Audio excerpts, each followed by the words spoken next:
As you can see, I'm a Dolphins fan. But if you're a fan of another team, you're just like me. And what I'm going to cover here today, it pertains to you as much as it does me. We've both spent how many hours watching this game, studying this game, listening to monkeys like me do these podcasts and whatever. Some of us have played and left our bodies on the field, dreaming of making it to the NFL. We love this game no matter who we are. Tribalism of this team and that team splits us apart, but we all love the game, even if it's just we want our team within the game to win. And I had a tweet that I saw in the X that really bothered me. I'm going to cover that in the second part. But there was an article on the Athletic that came out. High turnover, low morale, NFL's officiating problems extend beyond the field. It's a long article. There's two of them out there. And I think it is one of the most important pieces of sports journalism that's out there. And in turn, my covering it here today makes this the most important podcast I have done in my little time doing this crazy gig. And I'm not exaggerating. I'm going to cover a portion of this thing, and it's going to make your toes curl. And in the second part that I'm going to do after this, it's going to tie into the tweet, and it's going to bring it back around again to you, no matter who you are, as a fan, whatever team you love or hate. I'm sure some of you out there who might hate me because I'm a Dolphin fan. But this is something that is very, very concerning. So, quick before I get into it, I love history. Julius Caesar took over Gaul, which is now Spain, with the Roman Empire. He couldn't do it because there was too many tribes, and he just didn't have the forces, even though it was the most powerful army in the world at the time, to take over Gaul. So what he did is he created the divide and conquer. He would find the ancient enemies and have them fight each other, let them battle it out, and he would play in the background, the maestro, and as they weakened, he would consume them until ultimately their own battling within each other made them so weak that it was right for him to take over and have conquest. And that's what's going to pertain to this second part, because some people say, oh, a Dolphin fan or whatever. They use this tribalism in the game of football to keep us satisfied with a game that is not as good as it should be. And with all we invest, we need to unify on this topic. So please, I say this seriously. It's not, curing the deadly disease or, stopping world hunger. But we invest so much into this game that this is something where we should say, hey, there's a level of seriousness that goes beyond tribalism. Okay, comprendez-vous? Sorry, it's just, it really is sinking in how bad things are. And I don't know how many people on the comment section, do you think the game is fixed? When you read this. Anyway, here I'm going to go 5 little bits of the article. There's a lot more, dig in detail. It's the Athletic. Again, high turnover, low morale, NFL's officiating problem extends beyond the field. Kalen Kaler, 2024, June 7th. Only 165 at this point when I clipped it. That's sad.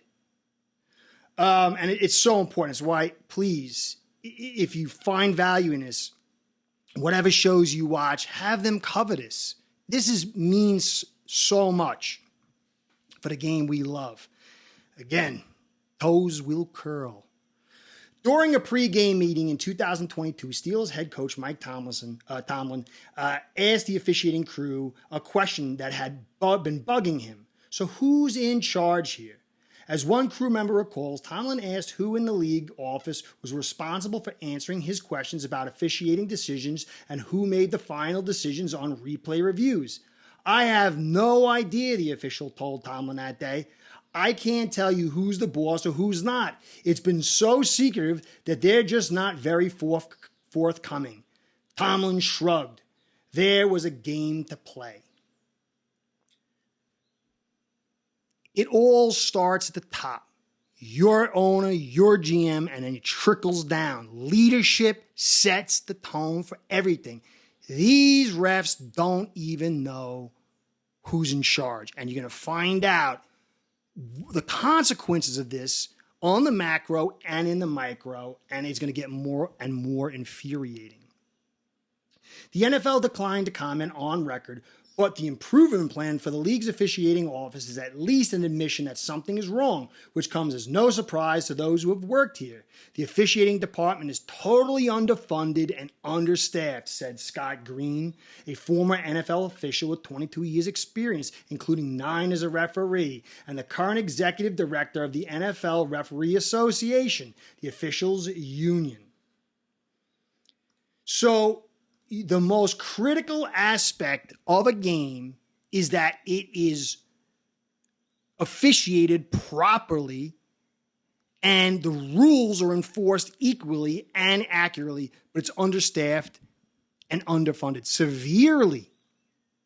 How does a multi-billion-dollar organization that wants to have a football team in every nation, Oshkosh, Bagosh, Antarctica, but they can't fund and staff the officiating properly? When the league finally announced details of the restructure the day after the officials season started, it was deja vu for many current and former department employees. The titles looked slightly different, but it was just another addition of the 2 ex-officials calling a revolving door.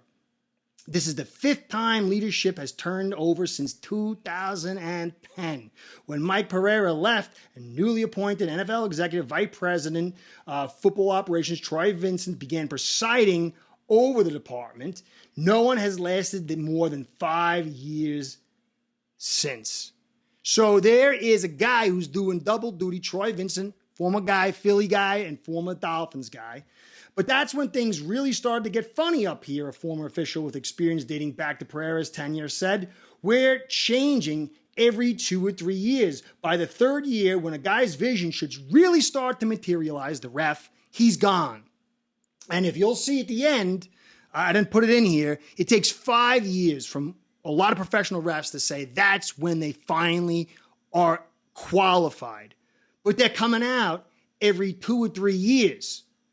So by the 3rd year, this guy should really start to materialize, but it's the 5th year where you get a good ref. So you got loads of guys here that are not even having vision that's materialized, and they're not even really at the point of starting to be a good ref. And that's what you got for your multi-billion-dollar game that you're paying hundreds of dollars to go see.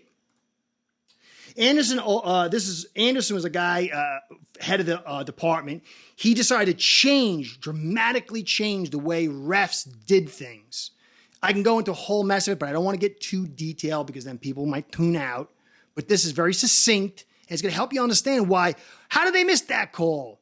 Along with the other stuff I just said. And what's going on here? Why didn't they see that? Well, the rules of when we used to watch back in the day, and if you're not as old as me, sort of back in the day, have been totally changed. Anderson also implemented the biggest change in officiating mechanics. The way officials move on the field, where they stand to get the best view of how they work in concert to cover multiple angles, since Art McNally developed them in 1970s. So what you remember from the 1970s, the formula, the protocols were utterly changed. And then we wonder why things seem so different than when we used to watch it. How do they miss these calls? Calls have always been missed, but you'll see. In the first year, Anderson introduced Move with Purpose, a new philosophy developed with ophthalmologist that instructed officials to remain as stationary as possible during a play. Physical movement decreases visual accuracy, so by standing still, Anderson taught officials they would be better positioned to see a play's mesh points, crucial moments like when the ball carrier's knee goes down. it made sense in theory, but former officials say that in practice, the change made them worse at their roles and even could be dangerous. Officials agree that moving during key moments isn't optimal for seeing clearly, but that they say that they've trained for years to slow themselves down at the right moment. Back to the training. You go look at CFL and the other leagues that we had, the Vince McMahon League. It wasn't as good because the players weren't as good.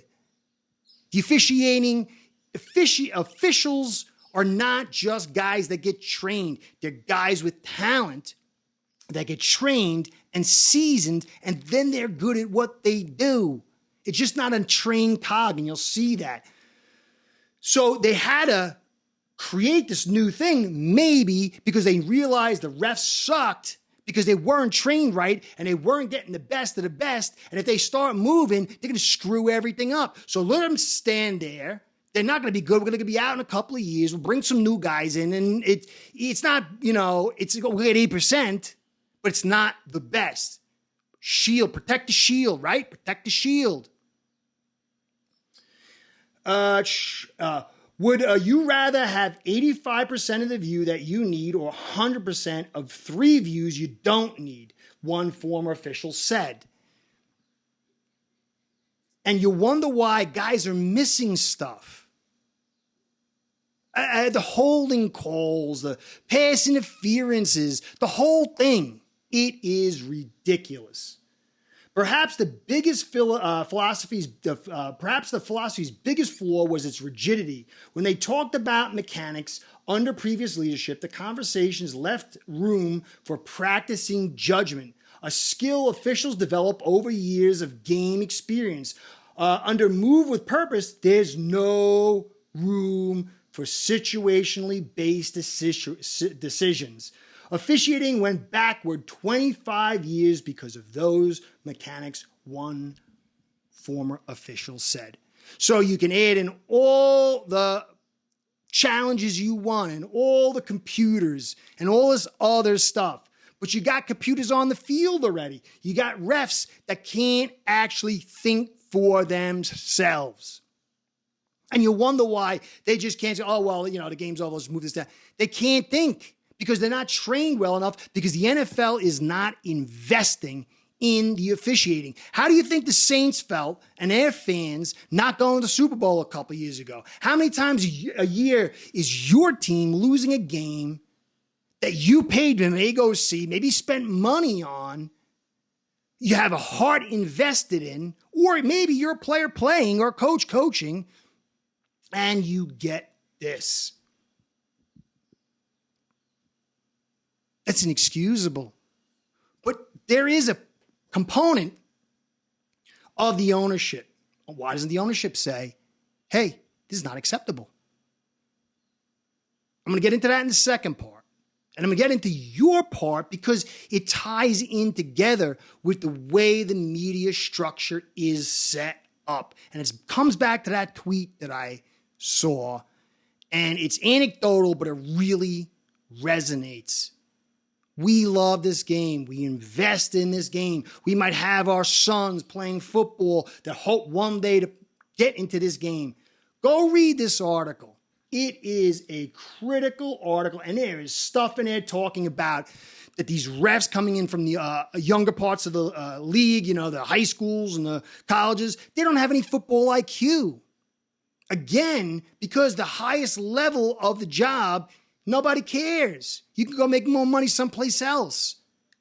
There is not a concern to run this game properly, but there is a concern to take your money, to raise your ticket prices, to get teams over in Germany and France and under your bed, wherever they can make their money, but not set up a proper officiating. Inexcusable. But the league, the owners, they're the prime movers.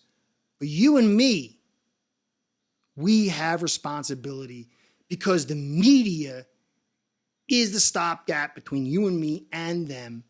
And the way the media is and how they present sports journalism has created a fan base that probably won't even care about this. They'll be more worried is